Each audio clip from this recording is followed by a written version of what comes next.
Bismillahirrahmanirrahim. Selamat pagi, salam sejahtera bagi kita semua. Pertama-tama, saya ingin mengucapkan terima kasih kepada Bapak Dr. Supriyono STMT selaku dosen pembimbing 1 saya. Terima kasih kepada Ibu Dewi Astuti Herawati STM Eng selaku dosen pembimbing 2 saya. Terima kasih kepada Bapak Dr.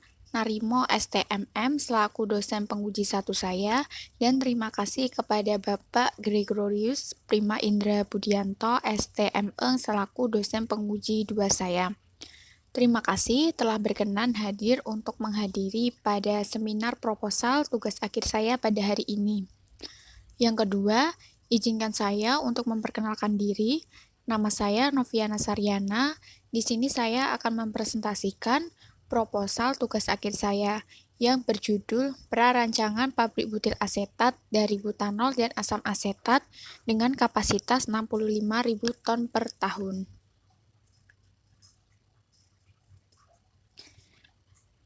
Kenapa saya memilih butil asetat?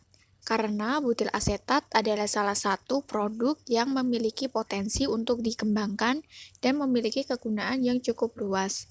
Butil asetat banyak digunakan sebagai pelarut pada industri tekstil, industri plastik, industri cat, industri pernis, sebagai pelarut untuk ekstraksi pada industri farmasi, sebagai bahan pembentukan flavor untuk industri makanan, sebagai bahan industri parfum. Selain itu, butil asetat juga digunakan sebagai bahan lapisan pelindung permukaan dalam industri mobil. Contoh industri yang memakai butil asetat ada industri farmasi, PT Avi Farma, PT Invion, PT Kimia Farma, PT Sandal Farma. Kemudian industri cat ada PT Atlantic Ocean Paint, PT Avi Avian, PT Anugrah Prima Inti. Industri parfum ada PT Priscilla. Industri plastik ada PT Aiwo International Indonesia, PT Albi Rigid Packaging, dan PT Bibes. Diperkirakan kebutuhan butil asetat di Indonesia akan terus meningkat, selaras dengan banyaknya industri yang membutuhkan dan menggunakannya. Sehingga adanya perencanaan pabrik butil asetat di Indonesia sangat tepat dan diharapkan dapat mengurangi impor negara dan menciptakan lapangan pekerjaan baru. Kapasitas rancangan pabrik saya yaitu 65.000 ton per tahun, dengan acuan sebagai pertimbangan yaitu yang pertama data impor produk. Berikut data impor produk butil asetat di Indonesia pada tahun 2014 sampai 2018 yang bersumber dari BPS.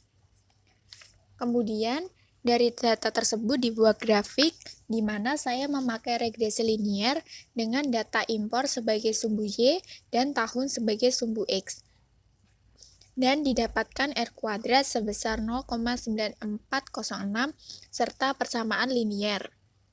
Dari persamaan regresi linier dapat digunakan untuk memperkirakan kebutuhan konsumsi impor butil asetat pada tahun 2026 yaitu sebesar 87.286 ton per tahun.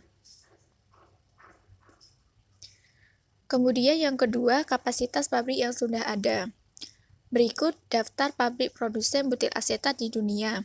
Berdasarkan tabel ini, kapasitas butil asetat di dunia berkisar 40.000 sampai 150.000 ton per tahun. Pabrik yang memproduksi butil asetat di Indonesia yaitu PT Mega Prima Solvindo yang berada di Cilegon, Banten, Jawa Barat dengan kapasitas 20.000 ton per tahun. Dari hasil persamaan regresi linier tadi untuk memperkirakan pada tahun 2026 yaitu sebesar 87.000 ton per tahun, sedangkan pabrik di Indonesia hanya mampu mencukupi sebesar 20.000 ton per tahun saja, sehingga sisa impor tersebut sebesar 65.000 ton per tahun.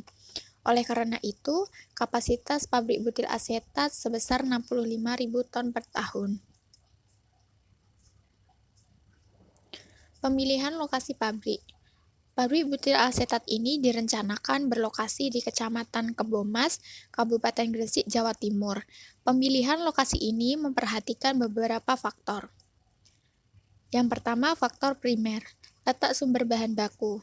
Sumber bahan baku yang tersedia letaknya dekat dengan lokasi pabrik, yaitu butanol dari PT Petro Oxo Nusantara di Gresik, asam asetat dari PT Indo Asida Tama di Karanganyar, dan asam sulfat dari PT Petrokimia di Gresik. Pemasaran produk. Pabrik butil asetat ditujukan terutama untuk memenuhi kebutuhan dalam negeri. Gresik, Jawa Timur merupakan daerah kawasan industri yang mempunyai posisi yang strategis dalam pemasaran produk. Selain itu, industri yang membutuhkan butil asetat juga terdapat di wilayah sekitar Gresik. Tenaga kerja. Perekrutan tenaga kerja dilakukan di daerah Gresik dan sekitarnya. Sarana transportasi. Lokasi pabrik dekat dengan jalur darat. Selain itu, transportasi lewat jalur laut juga dekat dengan lokasi pabrik, sehingga dapat menunjang kegiatan transportasi antar pulau. Utilitas. Untuk kebutuhan sarana penunjang seperti air, berasal dari Sungai Bengawan Solo.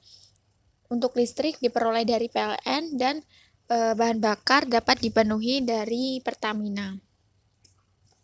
Kemudian yang kedua, faktor sekunder.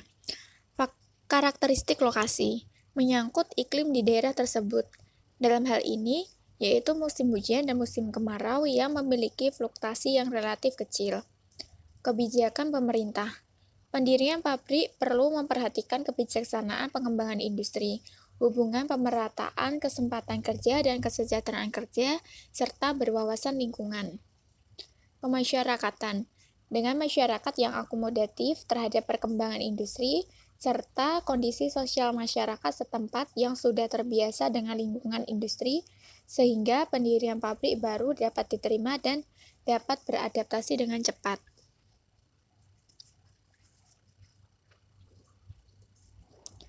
Macam proses.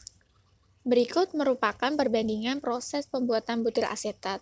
Ada 3 proses pembuatan butil asetat, yaitu proses batch, continue, dan reactive distillation.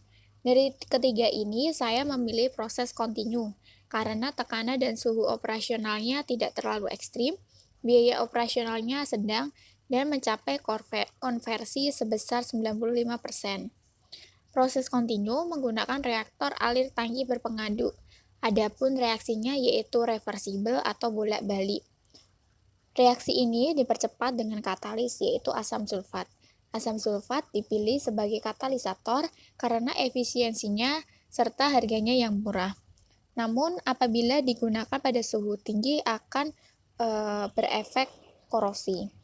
Untuk mengantisipasi efek korosi dari asam ini, maka peralatan yang digunakan berupa stainless steel atau carbon steel.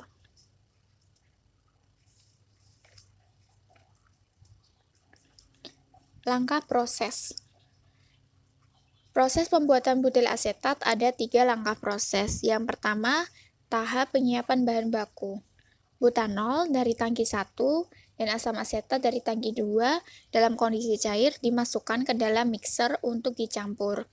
Produk dari mixer dilewatkan dalam heater untuk dinaikkan suhunya menjadi 100 derajat Celcius dan dimasukkan ke dalam reaktor. Asam sulfat dari tangki 3 dalam kondisi cair dipompa dilewatkan ke dalam heater untuk dinaikkan suhunya menjadi 100 derajat Celcius dan dimasukkan ke dalam reaktor. Rasio perbandingan butanol dan asam asetat yaitu 1:1,05 mol. Kemudian yang kedua, tahap esterifikasi. Butanol dan asam asetat direaksikan dengan menggunakan katalis asam sulfat. Reaksi berlangsung di dalam reaktor pada fase cair. Reaksi berjalan isotermal pada suhu 100 derajat Celcius selama 30 menit. Karena berjalan secara eksotermis, maka untuk menjaga suhu reaktor dilengkapi dengan jaket pendingin. Kemudian yang ketiga, tahap pemurnian. Produk reaktor diumpankan melewati heater untuk dinaikkan suhunya menjadi 119 derajat Celcius sebelum ke menara destilasi. Kemudian dilakukan destilasi untuk memisahkan asam asetat, butanol, asam sulfat, dan butil asetat. Produk atas berupa asam asetat dan butanol yang kemudian dikembalikan lagi ke mixer. Sedangkan produk bawah berupa butanol, asam asetat, asam sulfat, dan butil asetat yang kemudian dipisahkan dengan menggunakan dekanter dengan suhu 30 derajat Celcius. Hasil dekanter bawah berupa asam asetat, asam sulfat, dan sedikit mengandung butanol dan butil asetat yang akan di-recycle kembali ke reaktor. Sedangkan produk bawah butil asetat mengandung sedikit butanol dan asam asetat yang akan ditampung di dalam tangki penampung. Berikut merupakan diagram alir kualitatifnya. Sekian presentasi dari saya. Terima kasih. Apakah Bapak dan Ibu ada masukan dan saran?